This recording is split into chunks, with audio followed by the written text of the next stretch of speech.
see the other speaker, Buluma, is joining. Honorable Prime Minister Kassim Majaliwa, distinguished East African leaders, ladies and gentlemen, yes, our dear youth, good afternoon. Good evening, Anthony. It's impossible to create a better world without bettering the lot of women. The world cannot be a better place if women's conditions are not better in it, wrote Tajuddin Abdul Rahim, and may his soul rest in peace. While these words were penned in 2006, they still resonate now despite our country's advances of the past 15 years in granting women equal status, equal opportunities, and equal protection under the law. Perhaps the greatest indicator of how much further our fight must take us is the fact that discussions on female equality are still being held, and justifiably so. And still in view of the cultivation and employment of female potential that must be achieved to reach our 2063 development goals, greater efforts must be invested. Muhimu tunahitaji kujituma, kujitoa, uadilifu, uaminifu ili kulijenga taifa aminifu. Na hasa vijana mnaposhiriki kwenye matukio mbalimbali ya uzalishaji mali, wale wazee wenye umri wa kati waendelee kuwa na matumaini makubwa na vijana ambao ndio wenyewe hapa. Today I'm joined by my fellow co-moderator. My name is Eric and I'll be co-moderating with Diana on this Gender Equality Forum. Yes. We are very excited to have you participating here with us and taking part in this engagement. Actually, we need support because it is not very easy, especially the younger you are, the more difficult it is for you to even get into these spaces. Introduce our next speaker, who is Laura Bass. Okay. Yes. So Laura, as the Dutch Youth Ambassador for SRHR and Bodily Autonomy, how can we support you by connecting with youth from across Africa to ensure broader outreach and impact? The best way to help me is to make sure that young people can participate actively in society. My name is Laura Bas, I'm 25 years old and I'm the Youth Ambassador for Sexual and Reproductive Health and Rights, Bodily Autonomy and Gender Equality within the Ministry of Foreign Affairs. In one sentence, my job is to make sure that the voices and needs of young people from all around the world are represented in the policies that the Ministry of Foreign Affairs make. Do you think climate justice component is strong within the Action Coalition's commitments? When we talk about, for example, why Africa is going to be hit the hardest by the crisis, we must acknowledge why that is. So this requires us to address legacies of colonialism, imperialism, neoliberal capitalism, and how these manifest and affect our ability as African people to self-determine in these economic global systems that are built on hierarchies and that centers profit over people. So from your perspective as a young woman, how do you think we can organize ourselves to position young women at the front line for the Action Coalition's agenda? First and foremost, young women can start by popularizing the commitments that were made during the Generation Equality Forum. If given a chance, young women are definitely able to come up with very innovative ideas that would aid the government in rolling out and advancing the implementation of the commitments in their communities.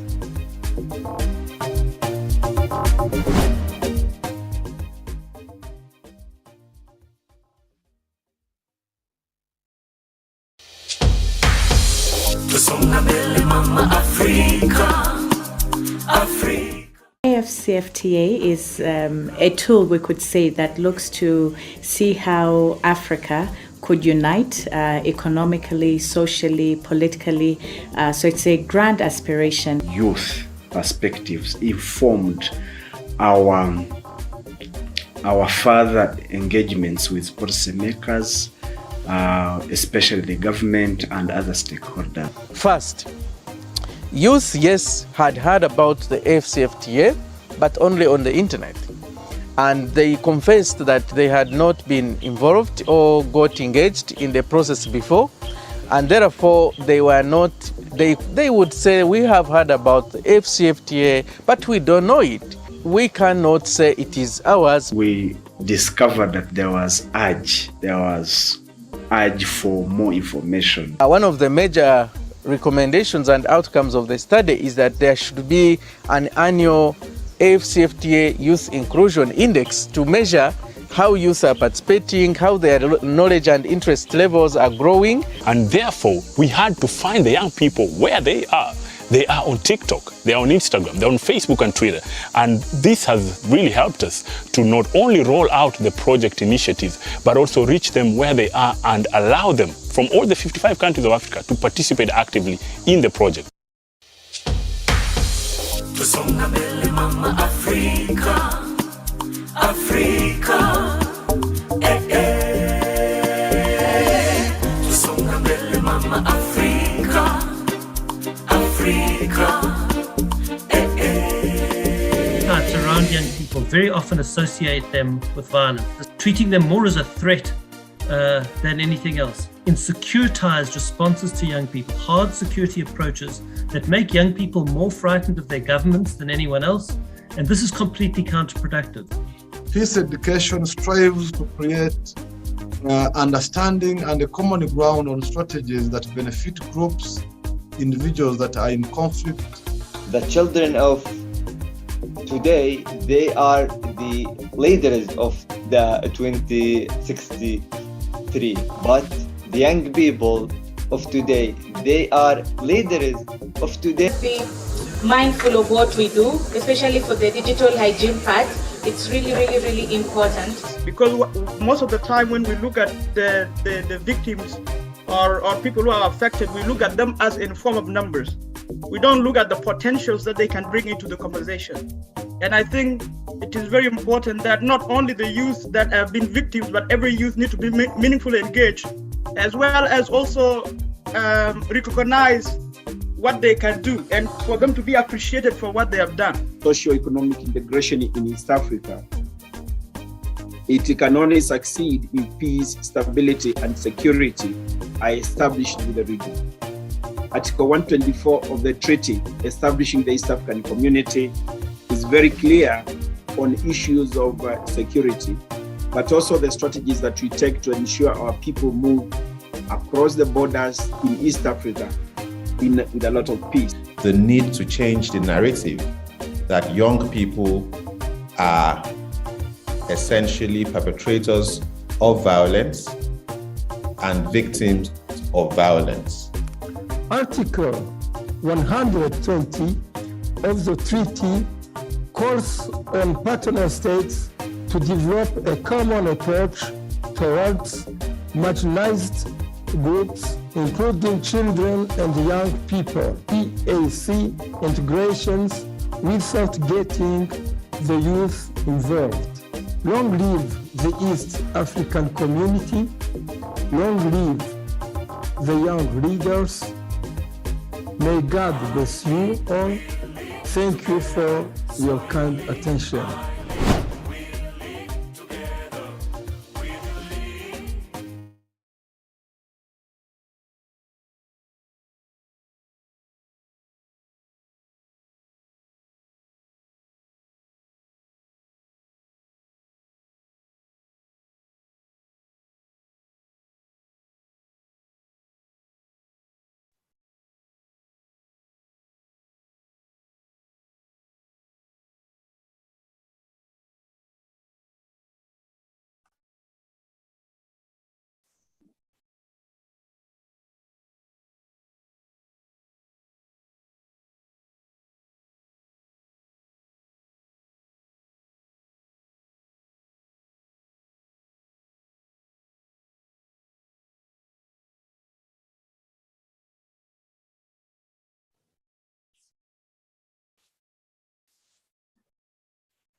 Good evening, everyone.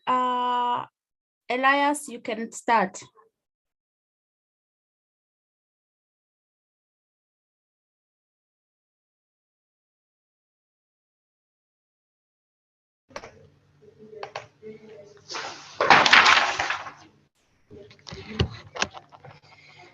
Good evening, everyone. Thank you, Kaze. I hope you can hear me, all of you. Could you confirm whether you could hear me?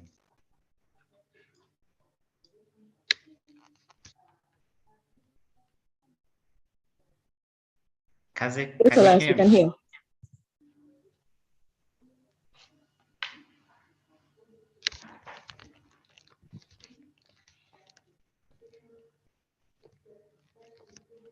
We can hear you, Elias.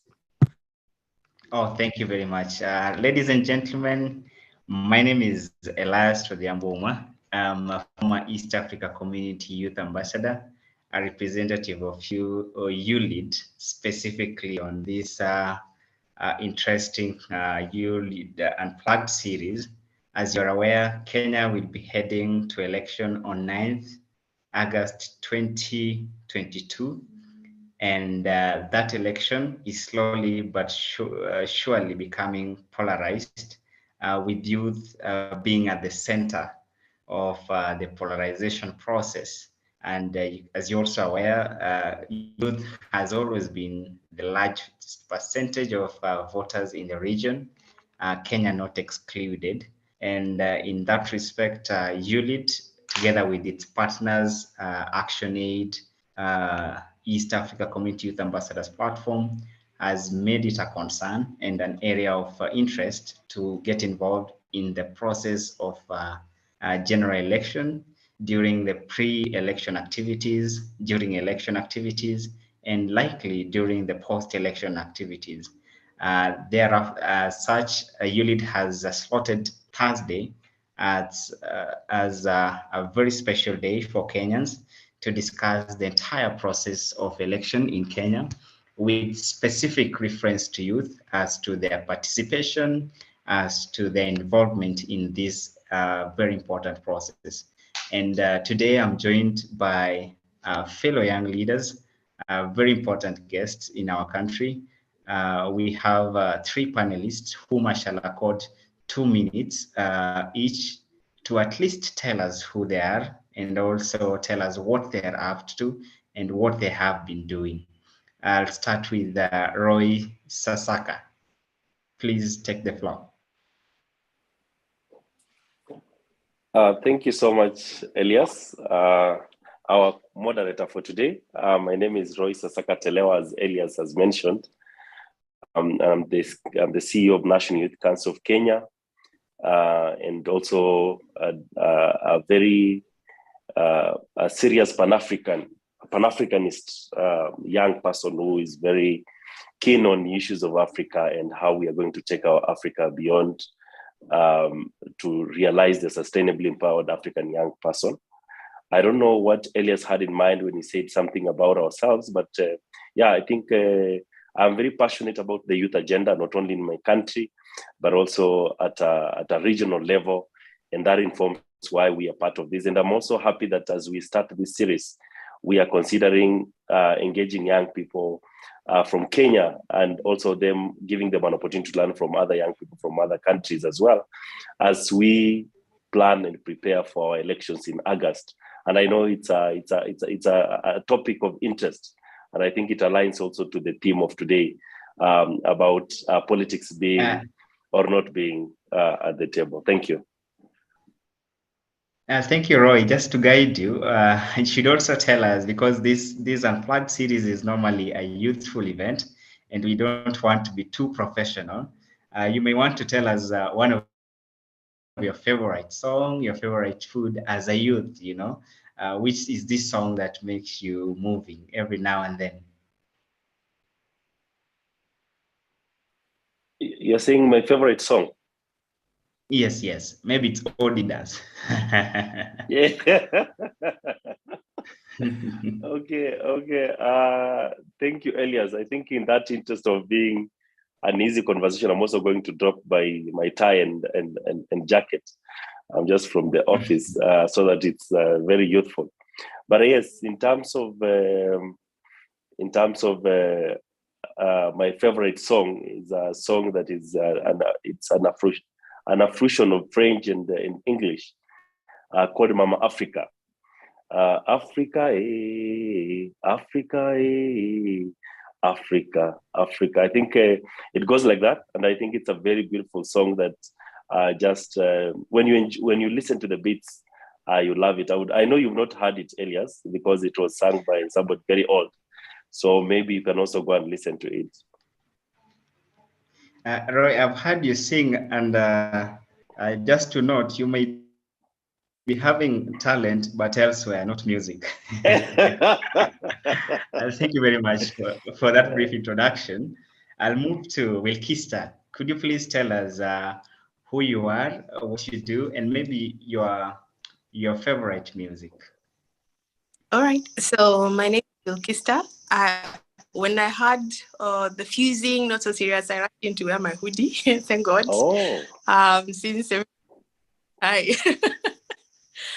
So I'm very passionate about good governance and democracy.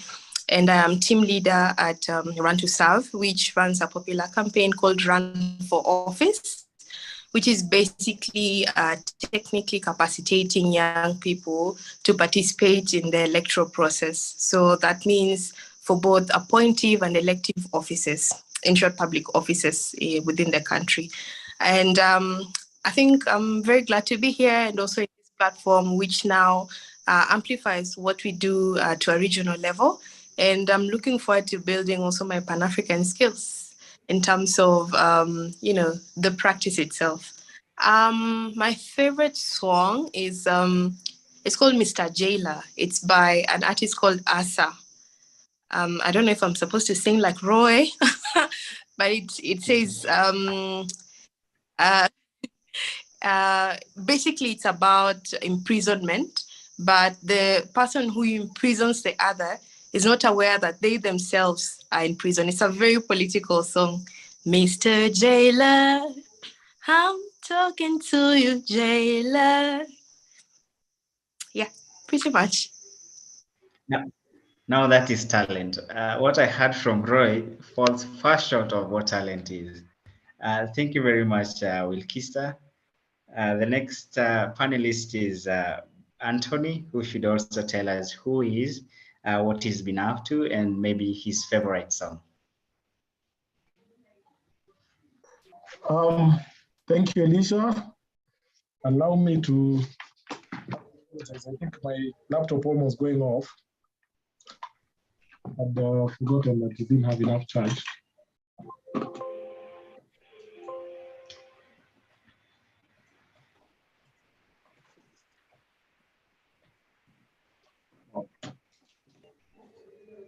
Anyway, my name is. We can't hear you. I'm trying to go on. To plug my laptop because it was going off.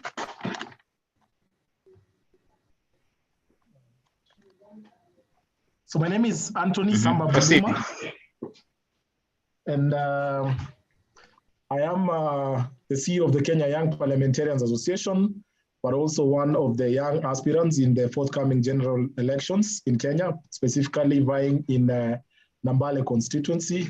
I'm so excited to be sharing a platform with my brother here, Roy Sasaka.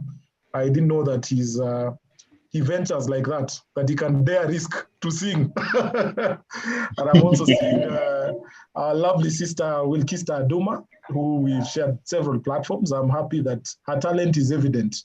And Wilkista, I think when these things of civil society refuse, you have an alternative, unlike Roy. Roy can only be a pastor or stick to what he's doing. Good to see the very many familiar names and faces from East Africa. I'm humbled to be part of this conversation. I must say that Anthony, apart from being a politician, is also a married man with one wife, but also a very active young person, both during the day and at night. And most importantly, during the day. Those are my productive hours. But at night, when I'm meeting with Roy and Kina Wilkista, is just for leisure. When it comes to favorite song, I have so many because I have a mix of all. But I'm also a Sauti Sol fan. So Midnight Train would pass for this occasion. I cannot sing it. I will not take that risk. I also have a favorite meal. I hail from the great Western region in Kenya, and there, what we call ugali here in Kenya is what is a staple. So I enjoy my ugali accompanied with some chicken and some greens called managu. So with that, I'll be a complete person. So Kazeneza, you have hints. Just in case next time you're inviting me over for a meal, if you have that package, I'm good to go. I think even now has an idea. Is that thank you very much. Thank you very much, Anthony. At least on my side, being a moderator, nobody's here to ask me my or favorite song or even daring me to sing. But next time when I'll be a participant, I'll have that chance because I have a talent which you can't wait to hear. Now, straight to our main discussion today. First, I would want to commend the participants who are online to attend to ask questions through the chat section, through which our panelists will be able to answer them during and if we'll find the time for the same. Now, and to the first question to Chairman and to CEO, I mean, National Youth Council, Mr. Roy Sasaka. Kenyan youth know too well that the reason for establishment of National Youth Council was to ensure that there is proper participation of youth in key government decisions. Now, as the CEO, during this electioneering period, some Kenyans are complaining that they are not involved in very critical decisions made by IEBC and most political parties. Now, what have you done as the CEO of National Youth Council to ensure that Kenyan youth are involved in the participation of the election process during this during the election period as it should be, or during post-election activities like observation missions that Kenyan youth would want to participate? What have you done as the CEO to ensure that that is realized? Thank you so much, our moderator. But as I answer, moderator, will also request you to tell us your talent. Maybe after I've just concluded, it is unfair that you listen to my song and critique it without telling us what really you could be my member of my choir. So we'll have to investigate that.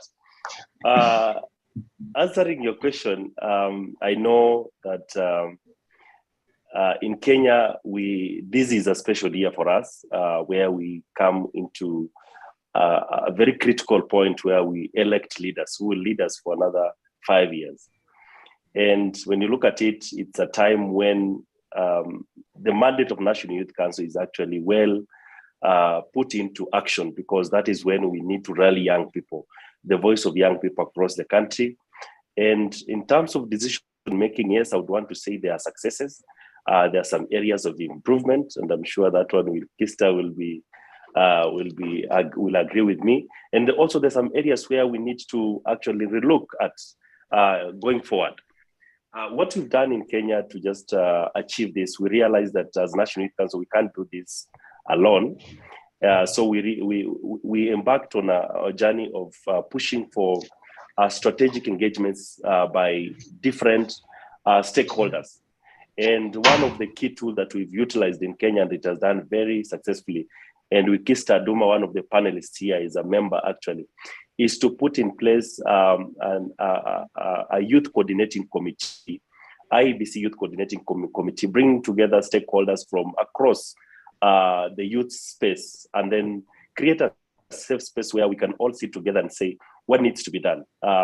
In terms of civic engagement, where are we? What are we doing? Can we pull this together? Which areas do we need to focus on? And this has actually rallied young people towards the agenda that we want to achieve. And it has been a great success. I know we may have wanted to do much, much more, but I think for what we've been able to achieve is also something critical. Going past this is actually encouraging our members. I hope I'm being heard clearly. It's to encourage our members in terms of the different initiatives that need to be done pre, during, and after. In terms of when you look at historically our country in terms of elections, we've had challenges And young people, as you mentioned clearly, Elias, is that young people have been the proponents of such challenges. So we've said our generation need to deliver. I've always been a proponent of this this quote that every generation has a cause. It is for the generation to identify the cause, and it's for the generation to either betray the cause or deliver the cause. So for us as young people in Kenya, we've said for this time, we need to have peaceful elections championed by young people. That is one of our objectives. Two, our objective is to make sure that young people across the country have actually presented themselves to vie for this position, so that it's not just a matter of claiming and asking for positions, but we actually taking positions. And of course, third is to make sure that young people, we minimize both apathy and young people are out there coming out in large numbers to vote. And I'm happy that even Honorable Anthony Samba, and I have to use that word honorable very carefully and with a lot of humility and happiness in my heart, that we've seen with these critical campaigns, we've seen our peers volunteering themselves and taking up leadership roles to be voted for. And I believe this year we're going to have a critical number of young people in the decision-making organ, which is prime, and that is the parliament. Because once I have Anthony Buluma, with Wikista, with all other young people in parliament, then even me, my job as the CEO of National Youth Council becomes easy. Because when I have challenges in terms of funding, I just need to call them and I'll tell them, now I think we need funding for National Youth Council. And they know what National Youth Council stands for. So that is what we are trying to achieve in Kenya in terms of making sure that young people are not only coming out to vote, are not only going to be the peace ambassadors or champions, but also coming out to be voted for. And as National Youth Council, we are supporting this, both in terms of even the agenda of young people going to parliament. And I'm sure Anthony Buluma will bear that into witness. And then, of course, when you talk about peace, together with the regional bodies that are very keen on this agenda, especially my accolades to ULEAD Secretariat, is that we are putting in place a robust observer mission for Kenya in August. And with the support of partners, we are in actually final stages of just rolling out, making sure that this peace observer mission is not only for the old generation, but it's an intergenerational synergy where we have young people who are leaders across Africa taking part in it, and also just being able to add value to the entire process. So, Elias, that is my suggestion, and I'm saying, young people of Kenya, I would just want to also just record that we have even young as 24-year-old securing into nominations a seat for Member of Parliament, and that is a great success. Thank you, Elias. Thank you very much, Roy. Thank you for the highlight. And as you mentioned, Wilkista is a member of IEBC Youth Coordinating Committee. This could be new to most of the participants, especially to our participants joining from different countries, or even youth who are joining today. They might be hearing IEBC Youth Coordinating Committee for the first instance during this meeting. Could you please tell our audience, what is this IEBC Youth Coordinating Committee? Where are you with your activities, or what have you lined up for them during this electioneering period? Right. Please, so, yes, the Youth Coordinating Committee is basically a committee set up by the electoral management body in Kenya, which is called the IEBC, to ensure that there's meaningful youth engagement through the electoral process. And it's important to note that the electoral process is not 2022, it's the entire 5-year period. And that was one of the very, very important aspects of the Youth Coordinating Committee coming into being, to ensure that young people are engaged through and through. So in terms of what we have been doing and have lined up as the Youth Coordinating Committee is one we've, at the very beginning, we had to sit down and come up with profiles of all the young people that exist within the country. And when I say profiles, I mean young people are diverse, and what I experience in Nairobi as a young person is not what someone else in Homa Bay County, for example, experiences as a young person. So profiling young people to understand the diversities that lie within the term youth, first of all. So the profiling that we have done has helped us to come up with a youth engagement strategy that we hope to expand beyond this particular year, because this strategy itself has informed various parts of the electoral operations plan that the Independent and Electoral Boundaries Commission is using right now in terms of rolling out the different activities pre and post election. So we came into being late last year, and we missed out on the enhanced voter registration, the first phase of it. So we came in strongly to support ECVR2. And of course, using that strategy, which also Roy, the National Youth Council, played a very important role also as people who work with the young people on ground across the country, youth groups and CBOs, helps to inform. We also had several other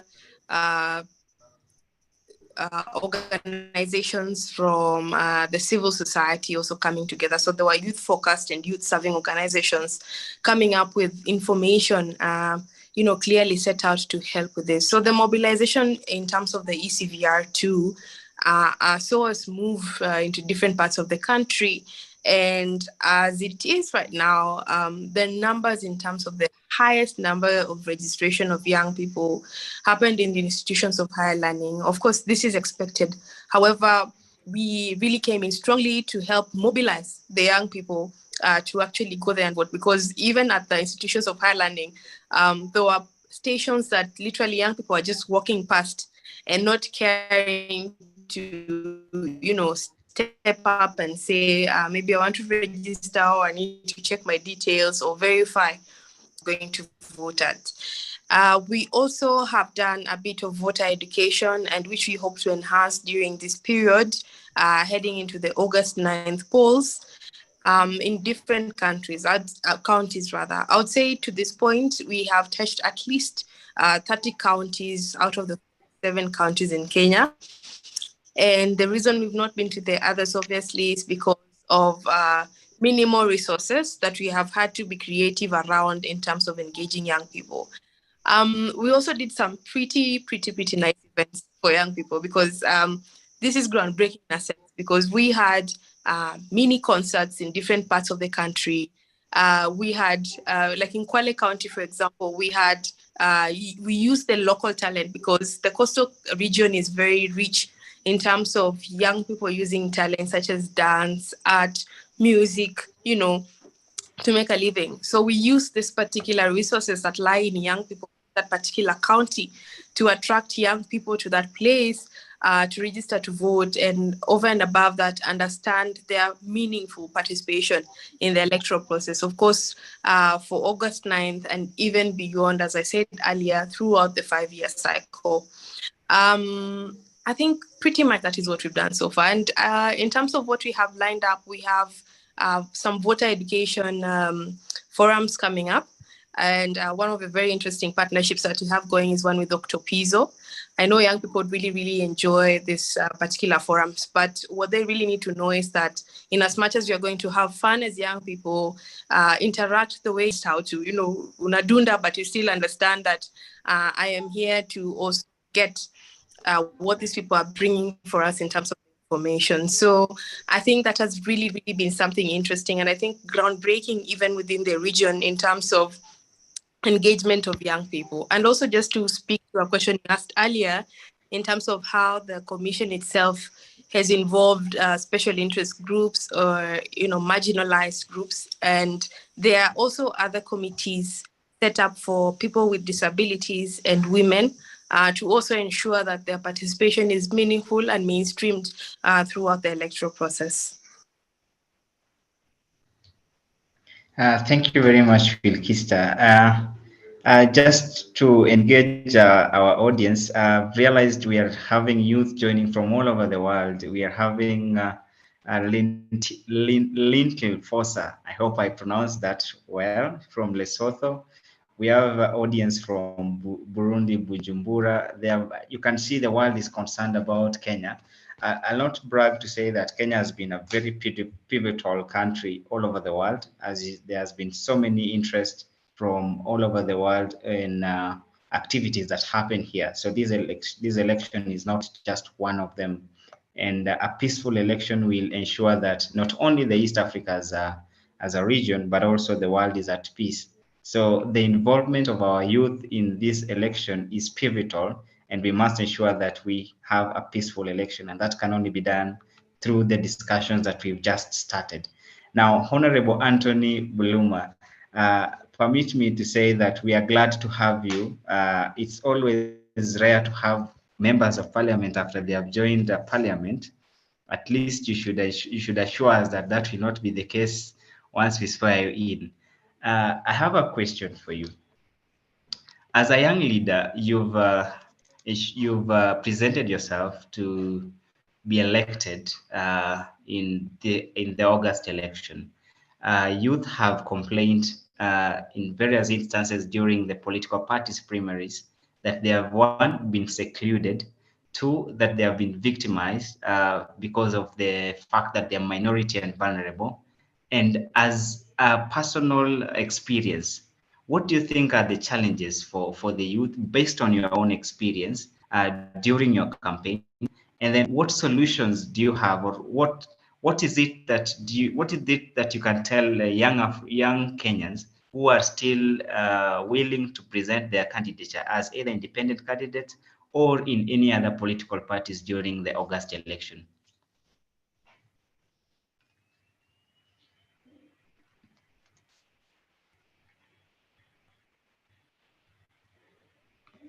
Kindly unmute. We can't hear you.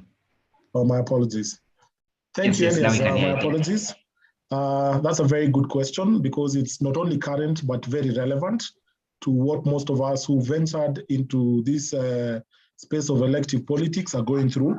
I think the first obvious challenge that many young people we've asked will tell you is the question of finances, because I don't know whether it's an African challenge or it's a global challenge where elections tend to be quite costly, and costly in the sense that the expectations of the voters after every interaction is that you must be able to facilitate them to allow them to, return to their various localities.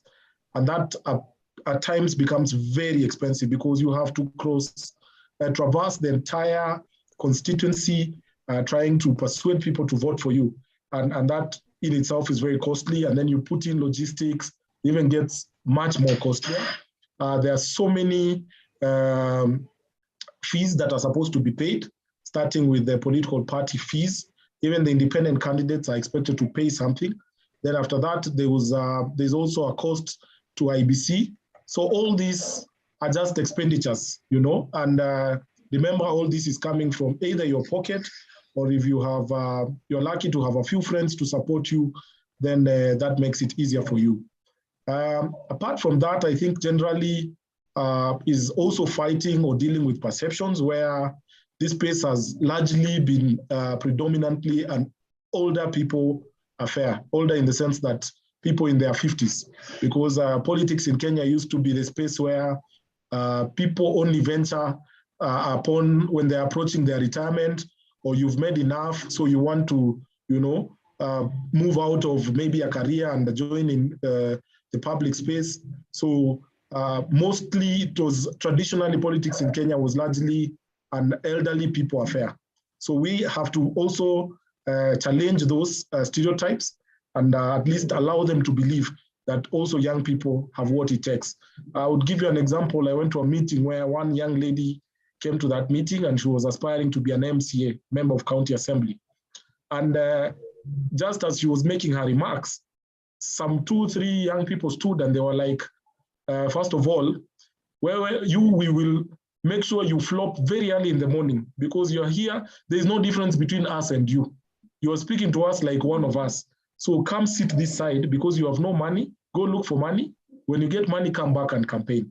And I had to come to her rescue and categorically explain to them that not all of us are as privileged to have enough to reimburse them. But be that as it may, what is on offer is a space for leadership to serve the people of Kenya. And that quite works some magic. But what I observed also was, and probably this is why I'm addressing what possible solutions to this challenge, is that you must be able to acquaint yourself with so much information that it becomes your selling point. Because in the absence of finances, make sure that your brains and brawns are the tools of trade. Because all these voters, when you're able to relate, you connect with them in terms of your persuasion, they humble and they're able to embrace what you're telling them. To the extent that even in some instance, I've campaigned and I don't have money and I tell them today, unless you guys give me, otherwise let's just finish it at that. And they respect it and they walk away. So there is also that avenue where young people can actually exploit their talent and skills. You know, if you are talented as a musician, you could start by entertaining them. As they pay attention, sell yourself and then close with music. That's a very positive distraction. Outside that, also capitalize on networks that you've made. There is somebody who said your network should be your net worth. I think I want to really appreciate NYC through Roy Sasaka because they are part of my net worth, campaign net worth. Because Roy, I persuaded him and he agreed. He said, we can come and meet young people. And as we meet them, you can also pitch for your candidature. And they came to Nambale. We had a fantastic time. Ever since they left there, everybody sang my name. They were like, there is no one like Anthony Buluma Samba because he brought us not only government officials, but they treated us well. And I think when I say that, Roy understands better.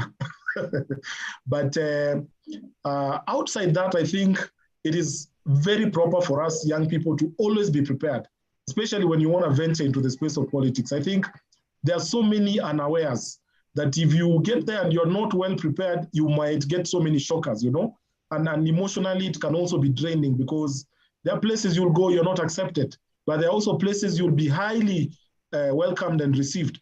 So it's a space of mixed feelings. So you need to psychologically have prepared yourself, prepare your family. In fact, most importantly, when you're starting this journey, start with your family to ensure that they are on board. Because when the tides get stronger, you need some shoulders to lean on. And I'll tell you out of experience, it's not always obvious that you quickly rush to friends or networks of friends, but sometimes it's the quiet family members that are able to encourage you. I know very many of us, you know, along the way, you might even be tempted to throw in the towel and say, hey, this is more than enough, you know, because you were leading a career that was satisfactory. Now you're getting into a space where you're fighting for people's acceptance. It's not very easy, but it's worth the try. But all in all, the bigger picture must be the vision that drives you. And I think that has always been my tool of trade, and it has worked magic. Sorry for talking too long. Thank you very much, Mheshimiwa. I'm shocked I'm not part of your network, but I'm happy you are part of my network going forward. I might not be that side, but you must be this side. Roy Sasaka, I have two questions for you, which I would advise you take less than 4 minutes. One is build up of what Franklin Mirieri from ULEAD is asking. Kenyans middle class have always been accused of voter apathy, but with what we are seeing on social media, Kenyan youth are joining the Kenyan middle class for being disinterested in the election process. That there are some youth who have actually registered, but they are showing there's no need of participating in the August election. First, what have you done, or what do you intend to do as a council to ensure that those who've registered actually will show up to election to vote on the D-Day of election? Second question, there has been polarization, as I said before, in the social media, and social media is nowadays the biggest campaign forum. There's vitriol from all sort of panels, from be it in Mombasa, Nairobi. Kenyans are throwing vitriol. There's incitement left, right, and center.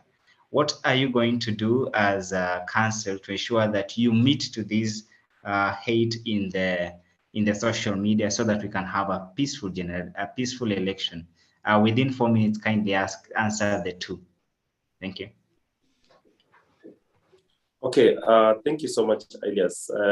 Just a follow-up on what you're saying in terms of what we need to do to make sure that we raise the numbers, and how are we addressing voter apathy. I would want to say that, yes, I identify with the challenges young people are facing in Kenya. And it's not only in Kenya, I think it's also in Africa, and the challenges of unemployment and the many challenges that arise from that in itself.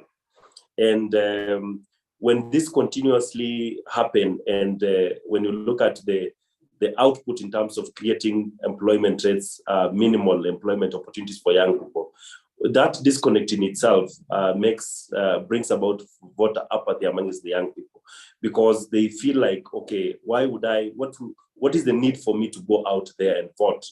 And why would I take my time to go out and vote? And that is exactly how advocacy initiatives are coming into play, telling young people that, look here, your decision to vote is actually the decision of governance, of allocating those resources to the right pool. That when you need those employment created, it starts with your right to vote and your participation in the electoral process. And that's why we have all these initiatives in terms of civic engagement. And I think my colleague Kista has put it into perspective on what we are doing. And it doesn't end there. We also bring on board other stakeholders like the UNDP, just to create a pool with all this coordinated approach between government and private sector, just to make sure that we are actually addressing the need of the young people, to create the sense of necessity for young people that, look here, if you don't go and vote for the right leadership, then you will again, for the next 5 years, for the next 10 years, will be the same place where we were complaining. Why can't we take up the role and go and vote for the right leadership? Why can't we take up the role and offer ourselves, like what Honorable Anthony has said, offer ourselves to be the leaders and go and put in the policies that we require to create those opportunities for us as young people. So that's what we are doing. I know it's a discussion that cannot end today. I know it is something that will take us time, but we will definitely reach there where every young people know that it's their right to vote, and not only to vote, but also to be voted for. And it's their right to demand that seat at the decision table through the electioneering period. Then two, you're asking in terms of, your second question, Elias, was in terms of, just remind me please quickly. The incitement, hate, and vitriol in social media. Yes, the power of social media, again, and the freedom of social media. And I think the civil society understands this very well, that as we fight for these freedoms, as we engage them, they come with pros and cons. And for us is just to tell young people that, yes, we have this social media tool. How can we leverage on social media to create about opportunities and not exactly the hate speech that we are advancing? How do we utilize social media to preach the message of peace, to preach the message of togetherness, not only now, but continuously, and not only for the negative intention or publicity that we want? And yes, I want to agree that in Kenya, we've had those experiences, even from our leaders, not only young people. We've seen our leaders also using social media and somehow not to achieve peace, but to bring about confusion, confusing young people during this period of election. And for us to realize this, I know we have an advantage where we say that that we need to bring about attitude change, and attitude change will be brought about through a lot of creating awareness and sensitization, because we realize that if young people are not exposed, are not sensitized, we've not invested time in the attitude change, mind change. These are challenges that we'll face forever, because it is the low-hanging channel to express our frustration, and through those frustration is what results to the hate speech and all that. So for us as the agents of change, as young people, is to tell young people that let's use this to actually bring about a movement towards a particular positive action. And one such movement is, can we use social media to preach about peace? Can we use social media to challenge our young people to come out and vote? Can we use social media to challenge, like now, the leaders who are going for elective post, including Honorable Samba? How effectively are we using social media to bring about the votes that we require to Ghana to enter into parliament? So that is the campaign we are doing. And I know that we have to continuously do this to ensure that young people know the power they have in their hand. And we look upon a time where we will be using, and we have success stories, Elias. We have young people who are using social media to earn a livelihood, to earn an income, to actually advertise their enterprises. So for us, it's just to highlight more, bring about more success stories of how young people are using social media so that it can be a learning point and enticement to other young people across Africa. Thank you very much, Roy. And to you, Wilkista, as you indicated, you work with Run for Office. There's been indication that our young women or Kenyan youth, mostly ladies, are not participating in election. And as you work with other organizations which support Run for Office agenda, what input do you have to ensure that most young women are encouraged to participate in the election process, or those who at least have given up in the entire election process, noting that it can be tough for both gender? What are you putting? What are you doing as a Run for Office organization to secure maximum participation of young women in the election process, with specific reference to August election?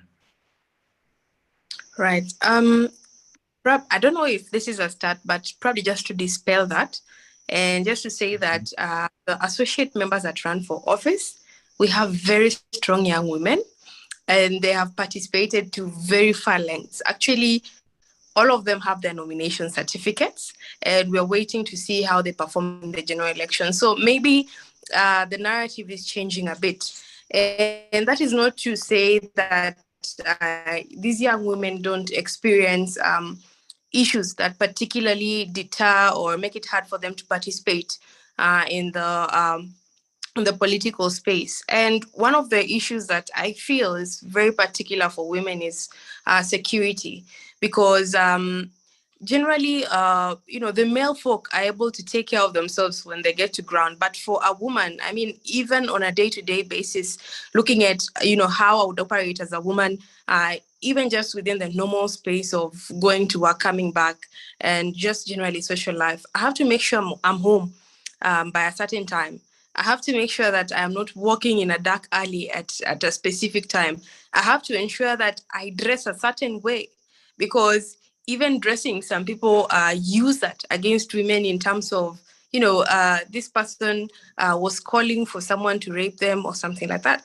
So if you look at challenges that women face, one of them is security, and that makes it very, very hard for them to move around compared to the male counterparts who relatively have ease of moving around in terms of reaching the electorate to campaign during this particular season. And the field is generally uneven. When we look at the socioeconomic status of women vis-a-vis the socioeconomic status of men, I mean, men have, to a higher percentage, generally more independent financially and doing better economically, so to speak.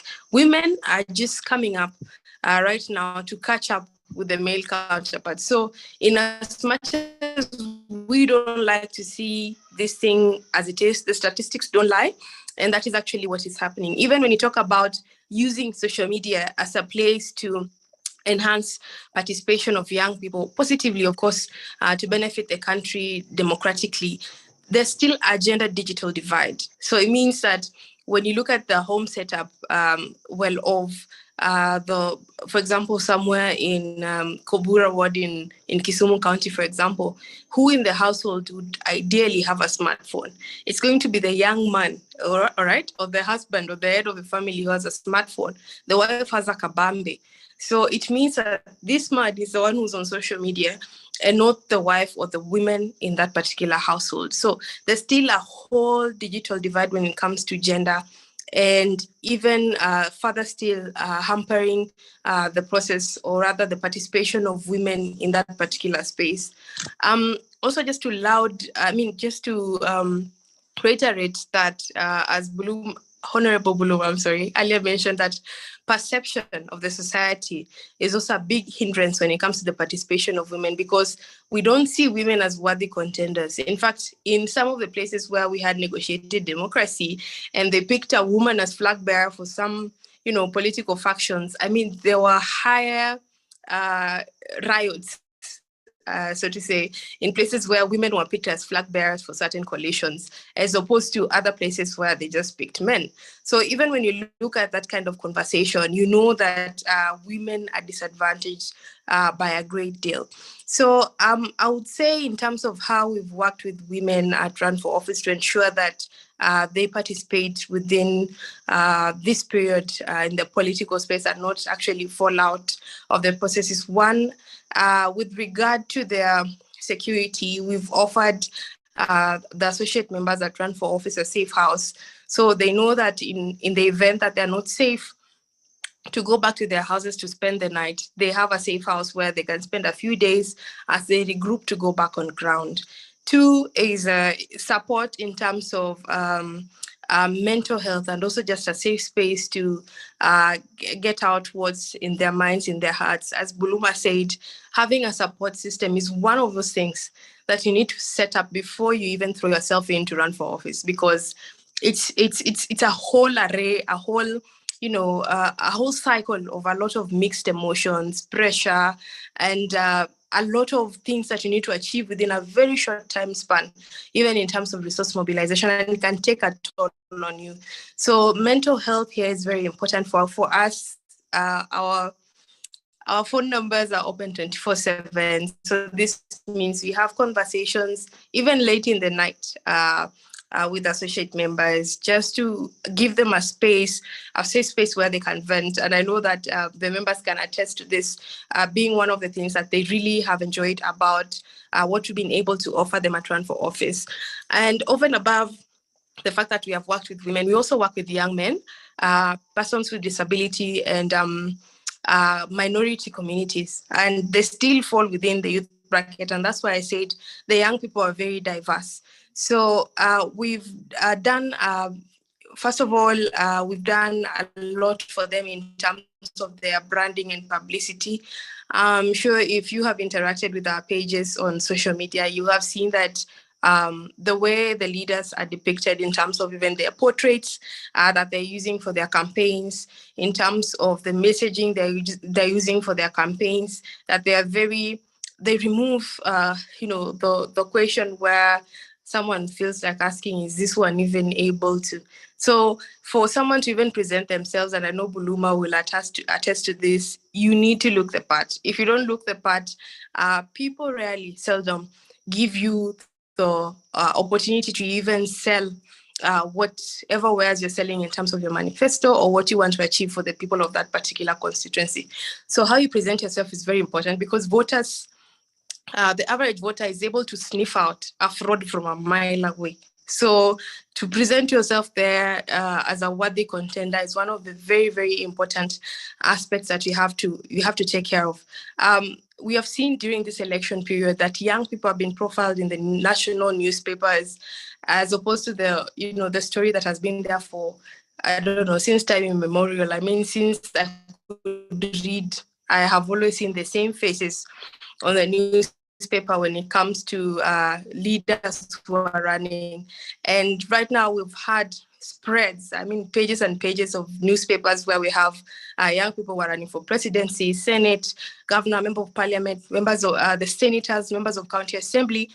And it has been very, very good to have it there, because the conversation for a minute has shifted from, can this young person lead, to now, well, we see your accolades, we see what you have achieved in your community in terms of leadership, because one of the things we do is we also share the profiles of the candidates, so that by the time they're hitting ground, the question is not, we are Mr. Manini, or what do they know, what have they done? It's about, I am presenting myself as a leader, and I am competing with the other people who are presenting themselves as well. So I'm here as a worthy contender, and therefore what they do from there is just sell whatever wares they have taken to the market on that day.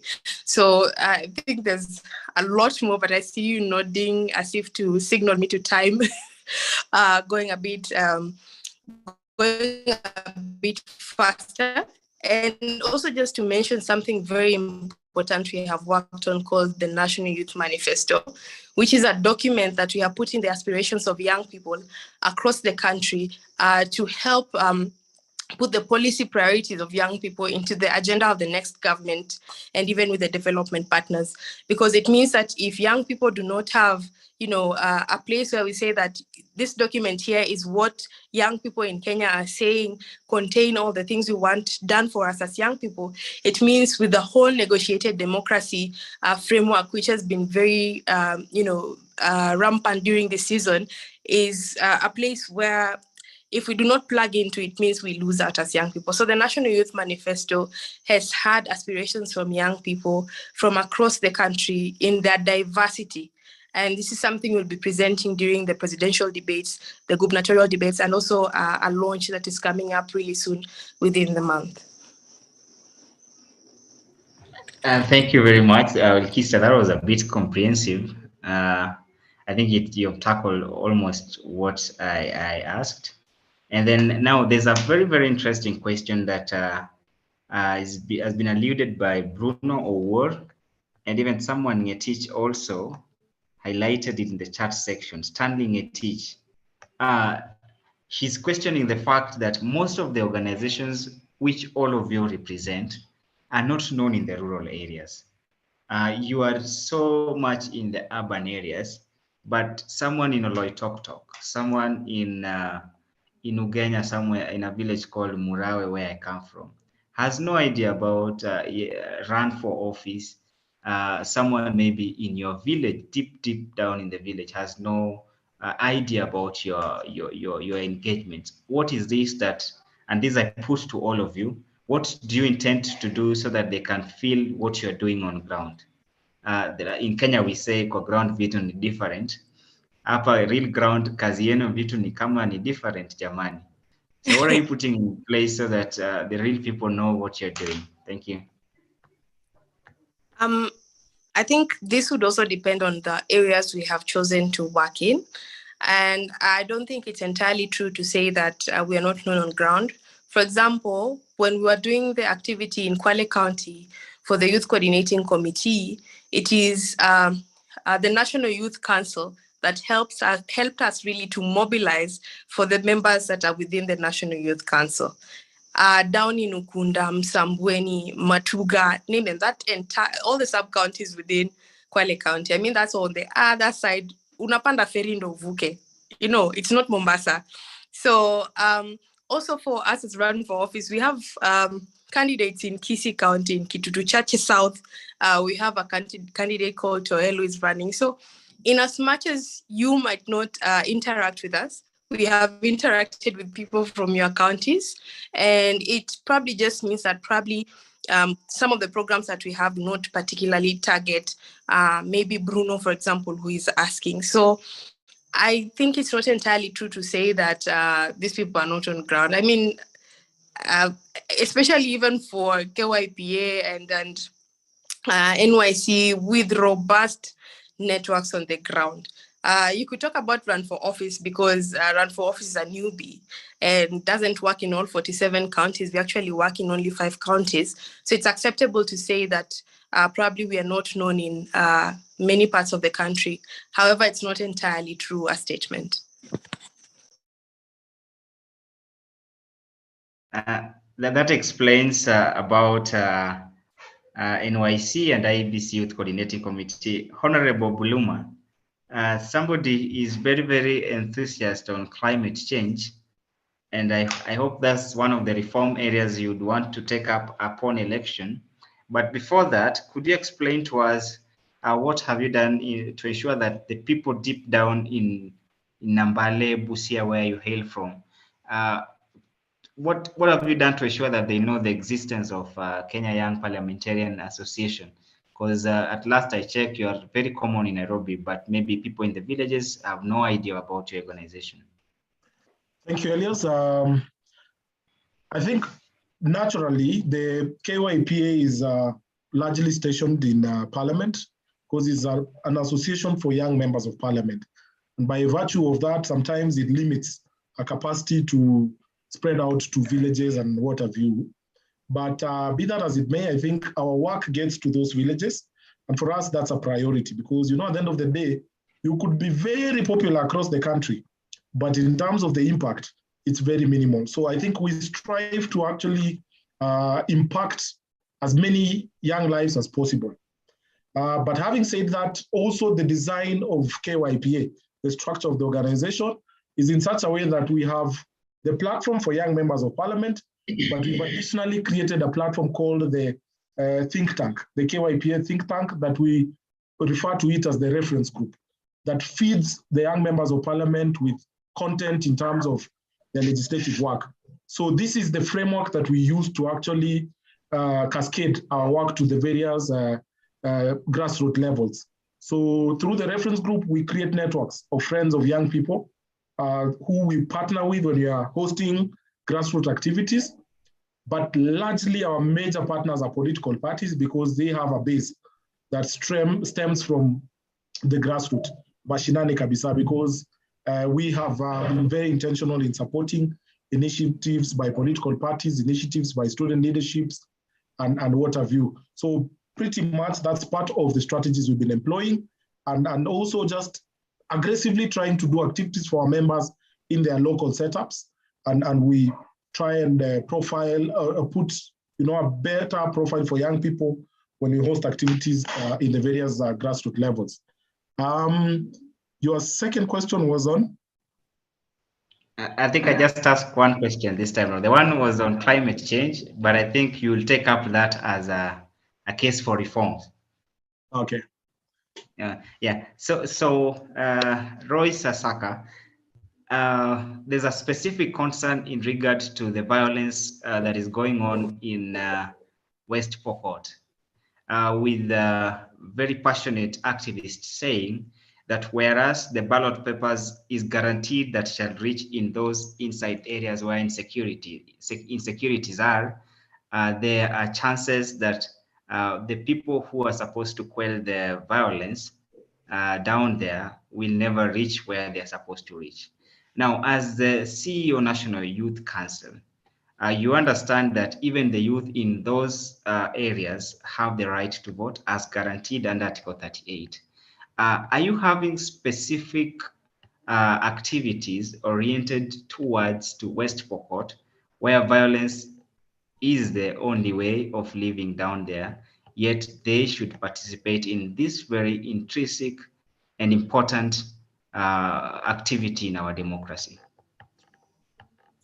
Okay, thank you so much, Elias. I think just to answer it, and maybe before answering, I would want to say that Honorable Buluma was expecting more questions.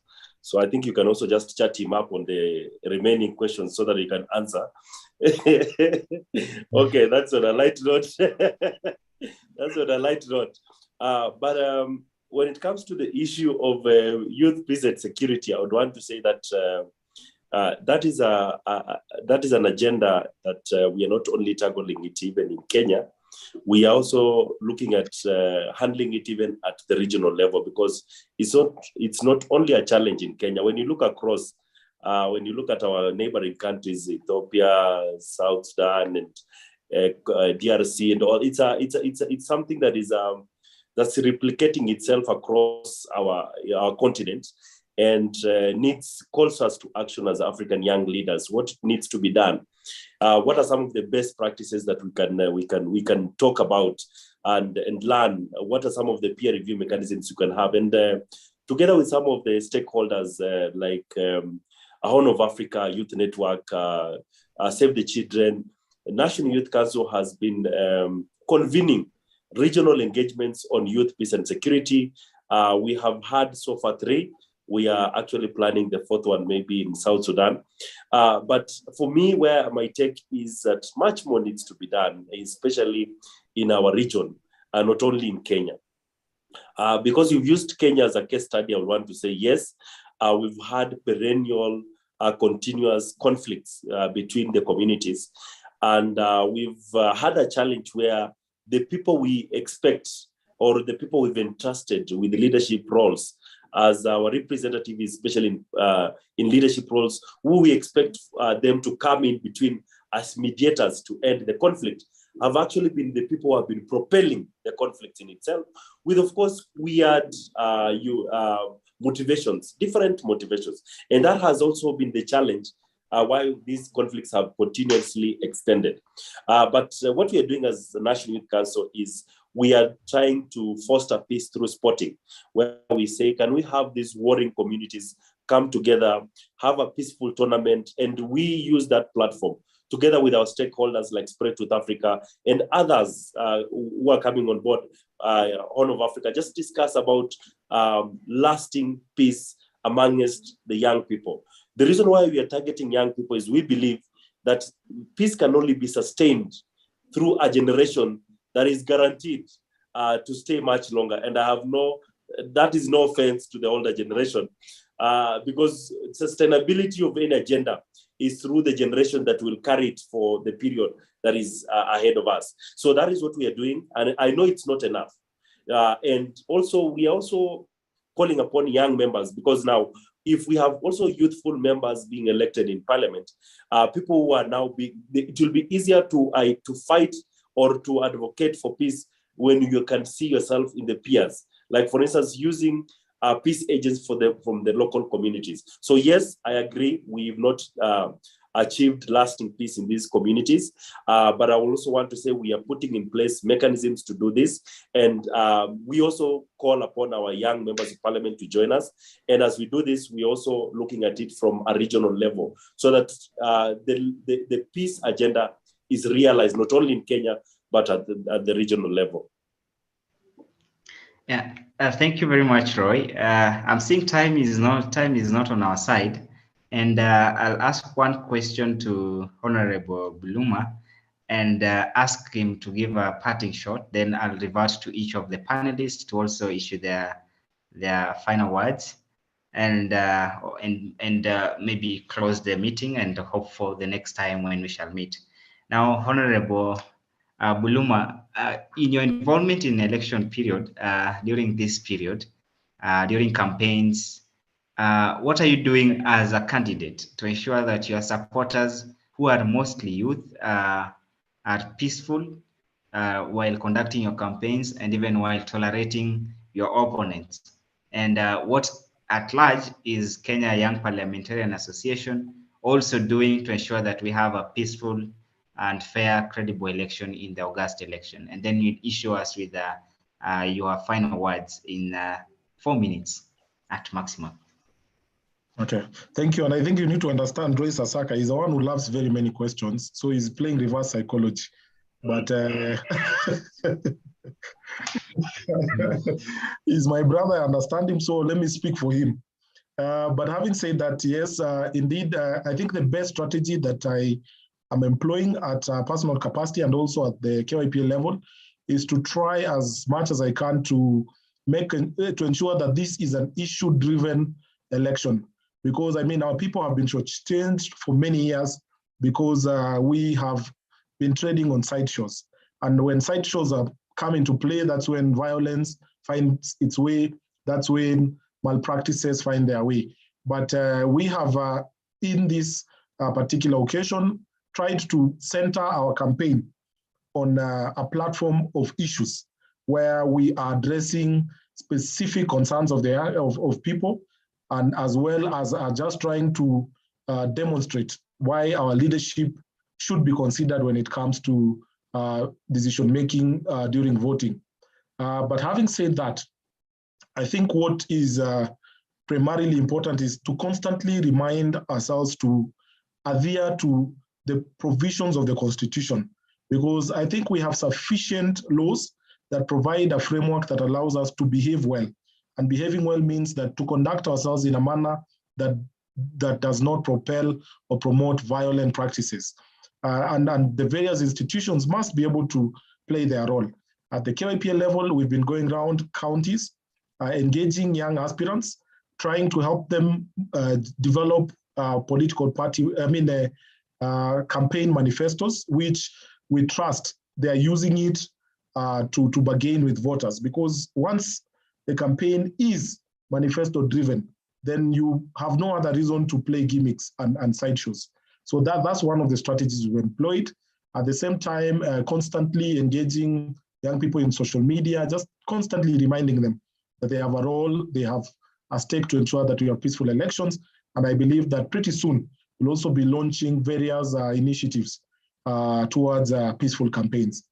In terms of my parting shot, I think I always want to remind all of us who are listening that the significant problems we face can never and will never be sorted by the same mindset that caused that problem. Sometimes it takes an extra interest in reading, an extra interest in acquiring more knowledge, so as to play at the next level, so as to find new ways of addressing our problems. And one such way is to encourage as many young people not to be afraid to make moves. You know, most of us, when we were making these moves, it's not because we had everything intact as far as campaign kitties are concerned, but we made it, one, on the ground of faith, two, purely on the knowledge that we are capable like anybody else, and we are thriving purely based on that understanding. And as I conclude, we must also allow ourselves to learn from our past, because somebody said that let your past be your wisdom. We must also make use of our present, because it is said that your present must be the weapon that you use for the future. And lastly, make sure that your future is your purpose. The future of Kenya is the purpose for all of us. That's why we find ourselves in this country, and we must purpose to secure a peaceful, prosperous, and a happy future for ourselves, for the children that God will give us, and even the generations that will come after us. And the best way to do it is to be examples of and be the change that we desire to see. I think just to say that I'm very grateful for this opportunity, the ULEAD fraternity, it's always a pleasure to be part and parcel of your journey. And as KYPA, we stay committed to championing the Pan-African spirit, the Ubuntu spirit that was started by our forefathers, and secure the well-being of all African young people, all African people from across all walks of life. And as KYPA, I just needed to mention that we also gave birth to the young parliamentarians, the African version of it. I'm hoping that some of us, if we make it to parliament, to be a priority to revive conversations of how do we connect as young African leaders and shape a common agenda that secures a better future for our people. Thank you, and have a blessed evening. It's a pleasure to have been part of this very amazing panel, comprising my dear sister Wilkista and my brother Roy Sasaka and Elias. Well done for a job well done. I think you should be scouting for an opportunity in one of the TV stations because you qualify. Thank you. Until then, I shall remain be your network. Roy, could you come first? Because no, ladies first. The principle is very clear. Ladies first. Let Wilkista go first and tell us, give us. Are you implying that I'm a lady? Are you implying that I'm a lady? I think Roy Sasaka has paid some money here.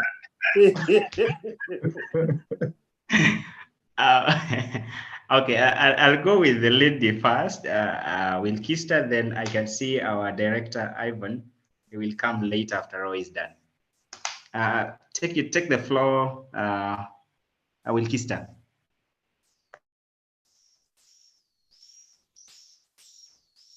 Okay.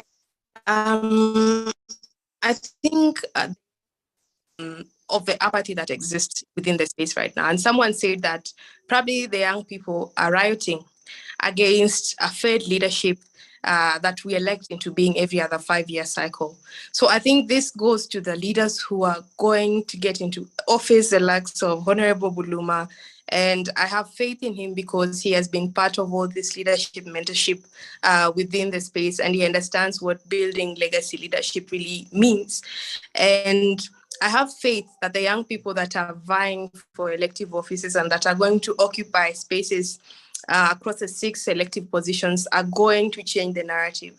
So my parting shot really would be for young people to believe in the leaders that we have, that have presented themselves for this particular election, particularly the young leaders, not because they're young, but because they're actually bringing value to the table. And I speak because these are people that we have even mentored ourselves, NYC, KYPA, and all these spaces. So come August 9th, we want peace alive. Thank you for taking the shortest time possible. I'll now finish with the CEO, National Youth Council, Mr. Roy Sasaka. Thank you, Elias. The reason why my colleague Wikista took the shortest time possible is that Buluma started and he gave a vote of thanks. He gave his concluding remarks and finished everything that we could have said. And that exactly. Is why myself and Wikista, we have nothing else to say. In fact, he even thanked us as moderators.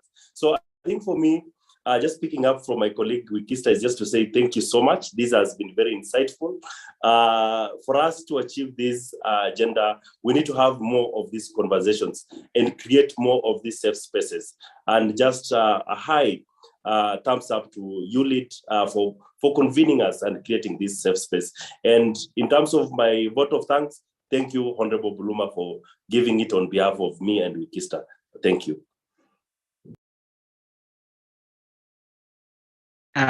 Thank you very much. First, I would want to thank our partners, ULIT, Activista, ActionAid, EAC Youth Ambassadors Platform for granting us this opportunity to discuss issues that concern Kenyan youth.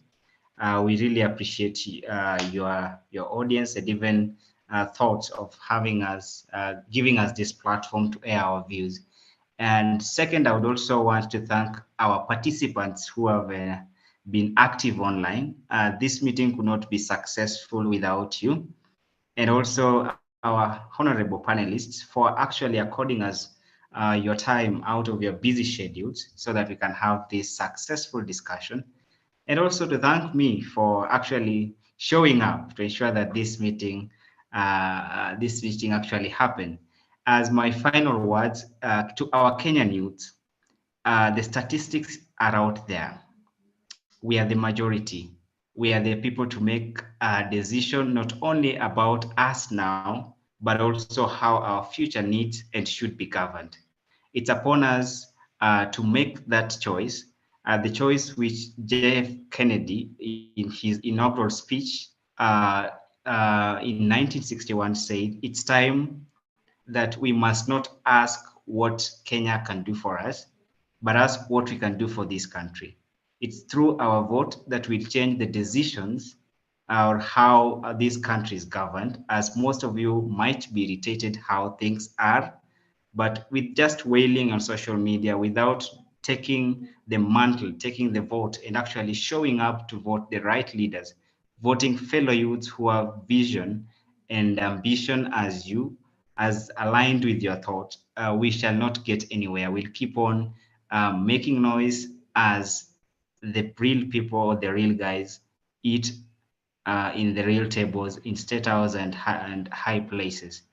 Thank you very much for joining us. We shall be having this meeting every Thursday. And as I said, our director, Mr. Ivan Atuyambe, is actually raising his hand. He will take up the mantle and actually close this meeting officially, because after he has spoken, I must say I have no powers thereafter.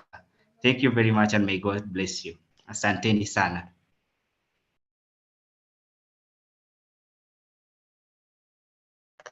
Welcome, Ivan.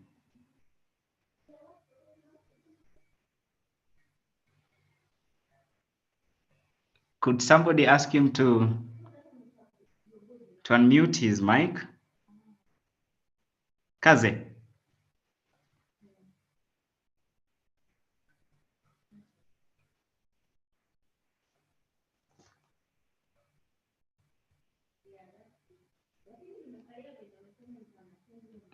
Ivan, kindly unmute your mic.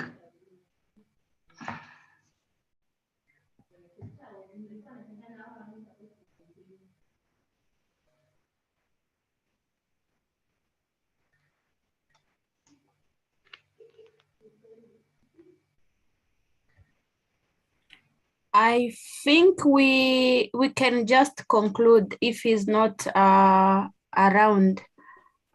All right, a few seconds. He's asking a few seconds. All right. A few seconds.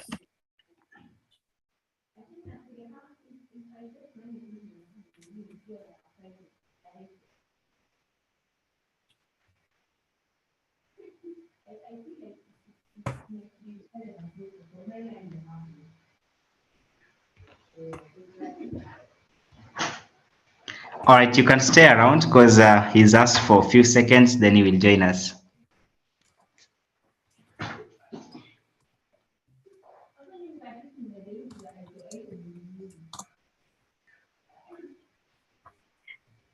Just before he comes in, I can just take this opportunity to really thank our partners for helping us to organize this. As Elias said, this is a conversation we will be having every first Thursday of the month about the Kenyan election. I see Ivan now, I think he can be talking, but really to thank all consortium members in Kenya and the National Youth Council. Thank you very much. Ivan, to you. First of all, very big apologies to my leaders if they are still around. Honorable Buruma, I'm apologizing. Mr. Roy, I'm apologizing for skipping you for a few seconds, but it was for a good cause. I just had, as soon as I requested, I had a phone call from the Speaker of the East African Legislative Assembly, which is also about exactly this. To be straight, I wanted to thank our speakers for this evening, good speakers, Ms. Aduma and Roy and Buruma and the rest for wonderful time we've had. And mainly to say that we would like to engage with you, especially Buruma and colleagues who are campaigning. We would love to get more messages from you, especially my brother Roy has already mentioned, although he didn't dive into the details, he has already mentioned that we are working together. In the history of the EAC, countries always celebrate and suffer in isolation. When it is good time, they celebrate in isolation. When it is bad time, they suffer in isolation. And this year, we want to put an end to this. Roy, myself, and the rest of the other youth councils and other leaders, we are mobilizing a regional solidarity voice on Kenya, something like I am Kenya, je suis Kenya. And we want to announce that on the 20th of May, we'll be launching this One Young East Africa Voice for Kenya. And I would like to encourage everyone who is here to calendar or to diarize this date, and also share your email. I mean, maybe the team already has your emails by registration, but we will invite you. We are targeting raising 1 million Kenyans and East Africans, youth that are saying Kenya in peace for this year. And this is something I would like to invite all of us who are here today to diarize and be there that day. I was just speaking to the Speaker of the Legislative Assembly of the EAC to make sure that he will be there, and also the members of IARA will be there. So I just wanted to pass on this message, although I know my comrade Roy, we are working together on this, and he had hinted on it, but he didn't say much. So I wanted to add on his words. Roy, if you would like to really add a word on this so that we emphasize this invitation, please, you're most welcome, even though I know you have had your last words. Yes, thank you, Leadership Ivan.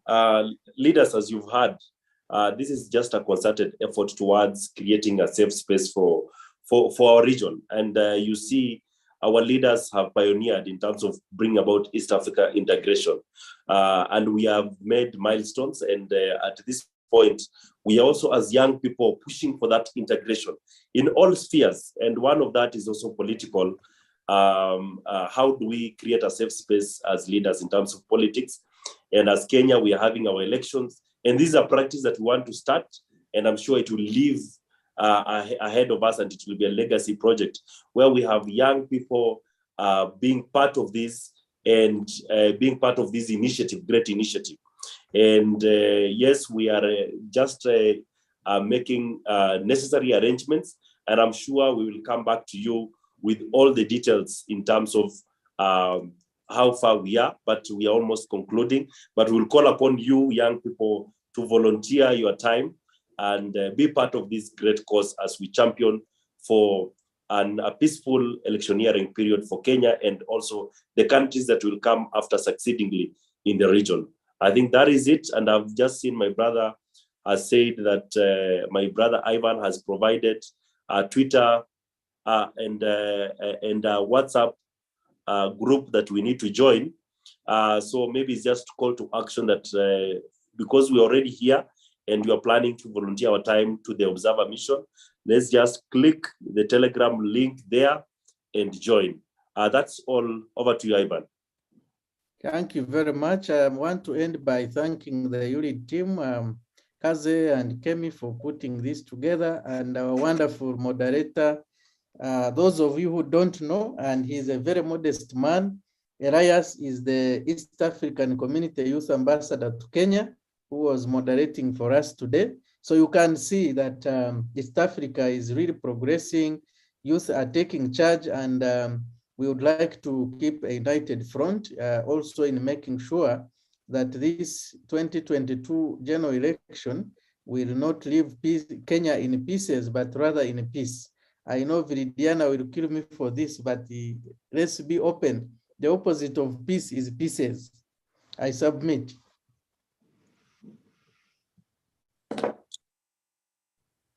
So I think, my brother Ivan, as you submit, you can just close for us the meeting officially, because you cannot submit to yourself again. So by the rules, and the moderator handed to you, so you can submit, close for us the meeting. Thank you, leadership. Okay, thank you, Roy. And by the authority delegated to me by my leader, Roy, I also want to once again thank you. Wikist, I sent you a message, you haven't read it, but if you can call me immediately after, we can talk. And then I declare the meeting closed and welcome you to please prepare for the 20th, and we come in thousands. Thank you.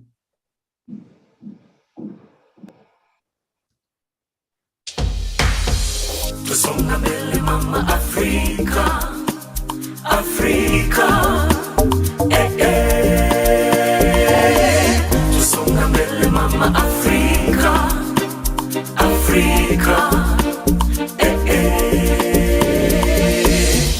Mama Africa, Mwishani Wonse, bonjour, mama. From country to country, yeah, we gotta work together. We are leaders now, aiming higher for the better. Together, to make our nations greater, by sharing to empower. So you lead, I lead, we lead together. So you lead, I lead, we lead together. We will lead, we will lead. Let your dream be a reality. We will lead, we will lead. Let your dream be a reality. Yeah, listen, Together we'll shape young men and women. With the pillars, with the future, here we are. Let's join together. With ability to change communities. With love, with peace. To respond to our need. To call for unity. Africa, hear me cry. Never leave me alone. As I see light in a brighter future. Let's join hands for youth and women. Let's join hands for youth and women. I lead, we lead together. So you lead, I lead, we lead together. We will lead, we will lead. Let your dream be a reality. We will lead, we will lead. Let your dream be a reality. Yeah, vijana wa Afrika wote waungana.